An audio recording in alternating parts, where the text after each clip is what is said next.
Hello, I'm Marvin Kassar, Marketing Coordinator at Giovanni Curmi Higher Secondary School. As part of the various initiatives our school undertakes every year, this year we are launching a series of short weekly programs under the heading of Empowering Youths, which is also the slogan of our school. In line with this slogan, we will be discussing a lot of topics with some of our professional and dedicated staff. We will be discussing some emotional and psychological issues that our students might be experiencing with our professional counselor. And we will also be looking at how we can provide support for these students. We will also be tackling academic and career-related aspects with our professional career advisor.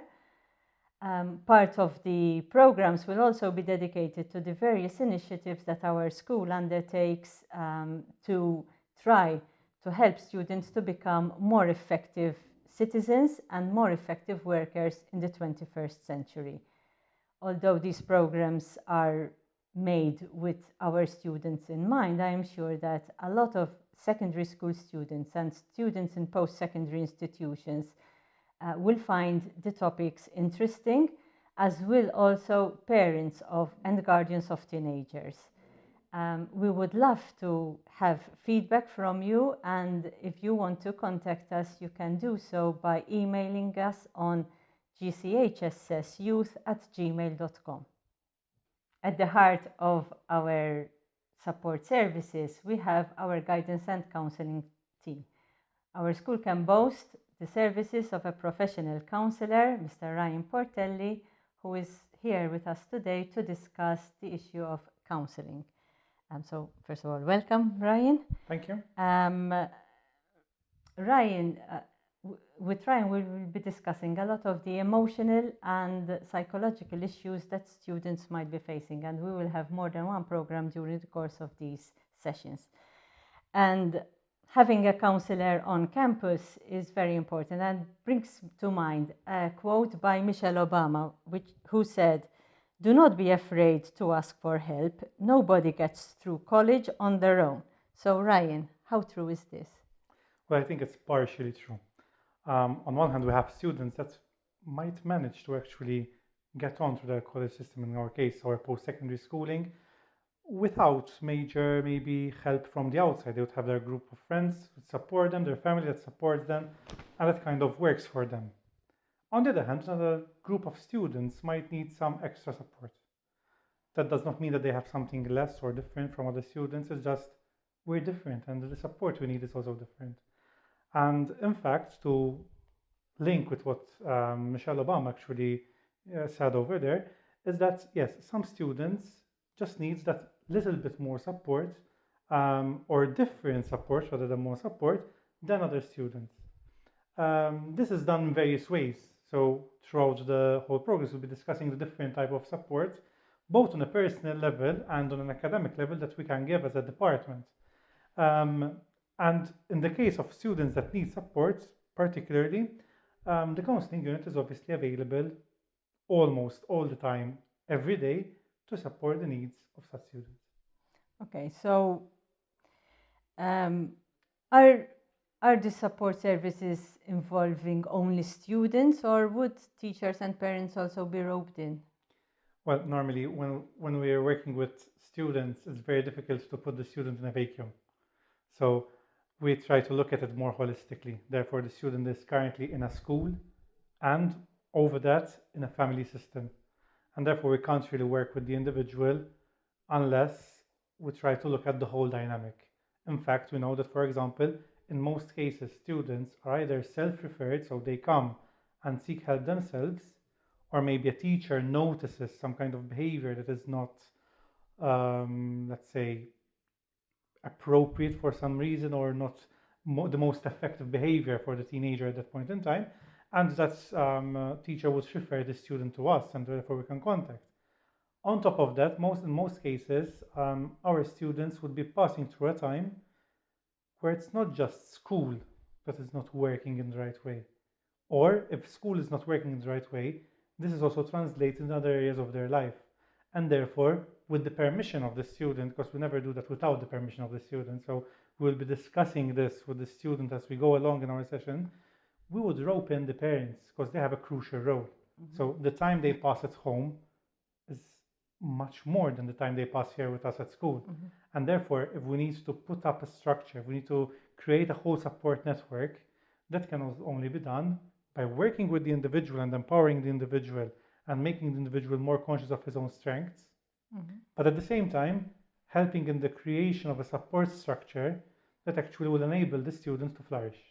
Okay, but you're tackling one issue that I was going to ask you, because if you're trying to rope in parents, then maybe I might be afraid of confidentiality.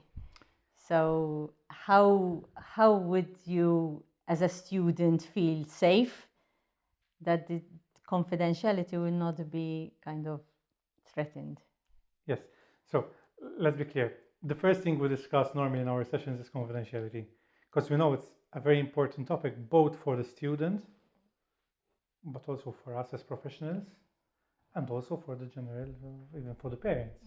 So confidentiality is a hot potato kind of topic, so we discuss it immediately. Our sessions are entirely confidential, therefore what is said within the session will remain within the session on the proviso of two conditions. So there are two conditions that if these happen, confidentiality needs to be broken. And these two conditions are, firstly, there's the harm to self. So if the student comes to us and somehow explains that he's going to engage some kind of behavior that will harm the self, we are obviously bound to report both to the parents and even to other support structures if needs be, or harm to others.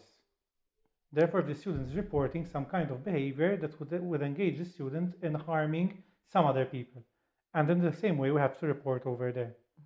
For the rest, for all the other things, there's full confidentiality. Now I go back to what I said in the beginning, but the question might rise. You said that you would rope in parents. True. But as I said, we would only do that with the permission of our students, unless there is harm to self or harm to others, and we discuss and reach to a point where even the students themselves would actually understand the importance of having their parents roped in the situation for their own well-being. So it's not like we're informing mom and dad just because, you know, you're a bad boy and we need to inform mom and dad. No, it's just for you to feel better, for you to feel stronger and more empowered. Mom and dad need to be roped in. Okay. So it's a different process. And because most of the students who come here will also have had the availability of counselling and guidance services in their secondary schools. But do you see anything different between the services that are offered here and those that would have been offered at secondary school? Well, the people would definitely change because, you know, we're different people. But having said that, the system is very similar in a way. So we have our guidance teachers. Maybe a major difference from most schools, not all of them, because some of them use the system we use here, but most schools is that we have two different departments. So the guidance and counseling department is actually subdivided into two sections. We have the guidance and career guidance section and the counseling and helping skills section. So these are two different departments. We work very much close together, but we're two different departments. And therefore, each department then is receiving training and specialization in the area they're working in. That's for the guidance teachers. Obviously, as it happens for other schools, we have both a career advisor and a counselor in the school. The major advantage maybe is that given that the College of Post-Secondary Schools is composed by 3 schools, the presence of the counselor in this school, which is the largest school of the 3, is more felt maybe because the office is actually situated here, rather than what happened maybe in secondary schooling where the counselors have a lot of schools that they have to go around to. Okay. But for the rest, the system is kind of similar. So, you know, you ask for the support via email, you just come to the office and ask for an appointment. You just ask a teacher to refer you. You can go through many ways, and then we'll be in contact with you and actually have the session. Okay, so you answered my question because I was going to ask you if a student wants to use counseling, what kind of options does he or she have? But you've already answered Yes, that. maybe I would add that they can be as creative as they want. As in, we might have not thought about something, but they can contact us through a friend. They can come with a friend for the first session if they're feeling uncomfortable. They can ask a teacher, some member of the administration or staff. What is sure is that they ask whoever they ask within the school premises that knows how we work, they will be referred here. So they can just pop by and see if we're available or if we give them an appointment depending on the urgency of the situation. So they can get creative. Worst case is, well, we can't help you that way. That's the worst case they can get. But I always say, ask. Yes. Then we'll see what we can do. Yeah. And once a student starts counseling, first of all, is it always one-to-one? And secondly, for how long does counseling continue to be offered? So that's the million-dollar question with the million-dollar answer. It depends. It depends on the situation. But now, is it one-to-one? Not necessarily. It could be that it's a dynamic between two friends, a relationship, many other things. So it could be that they come here, 2 or 3 people for a session or for 2 sessions, depending on the situation, depending on the needs of the situation. But in most cases, it's a one-to-one session. Obviously, if the person feels that initially they need some kind of support for the session because they're feeling a bit uneasy about coming and speaking to someone they don't know, and they want someone to be with them, that wouldn't be a problem. So that's to answer the first question. Now, for how long the process? Well, it would be easy to just put forward a number, but it always depends on the person, on the readiness of the person, on how much the person moves towards the well-being of the same person. So it depends on a lot of things about the severity of the problem itself. So there are many things that need to be taken into account. It could be that we do a couple of sessions and things are back to normal. It could be that we keep a frequent meetup every 2 weeks for the whole scholastic year. Some students decide to continue it over summer because the service is still offered over summer. Okay. So, it takes different forms and shapes depending on the needs of the student. Okay. And let's say a student decides to stop counseling, but you as a professional feel that they still need counseling. Do you follow up or? Normally, when a student decides to stop counseling, which is the right of the student to do so, we discuss that. It could be many things. So it could be that the fit between the counselor and the student doesn't work out because we're human beings. There's human chemistry. So it can happen. So we can see if there's another option where we can work and support is still giving. It could also be, for example, that the student feels that for now this is enough. Okay, I don't want to go any deeper. This is enough. I got back my functionality and I'm stopping here. What we normally go through with the student is, let's see why we're stopping. Is it because we're afraid of the next step? Is it because you feel it's enough? So depending on the reason, then we discuss the way forward. In most cases, we always repeat that if you stop, it doesn't mean that you lost your chance for counseling. So you can come back at any point and ask for the support at any point with no problem whatsoever. We won't play the precious person. You stop, now you can't come back. The door is always open. No, the door is always open so they can come back. We respect their decision. But if obviously we see that support is still very much needed, we try to offer alternatives to counseling. So let's say you don't come for counseling, but would it be a problem if I call you every so often and see how you're doing? Or would it be a problem if you just pop by 5-10 minutes every 2 weeks, tell me, listen, everything's fine, or this thing, can I discuss it for just half an hour? And we keep that, so that this kind of support is ongoing throughout. But on a positive note, sometimes I notice ex-students who come and pop by, and they always ask to talk with you, for example. So or someone of the team, because in most cases, the relationship would have been there for a number of weeks, months, sometimes even years. So over the 2 years, for example.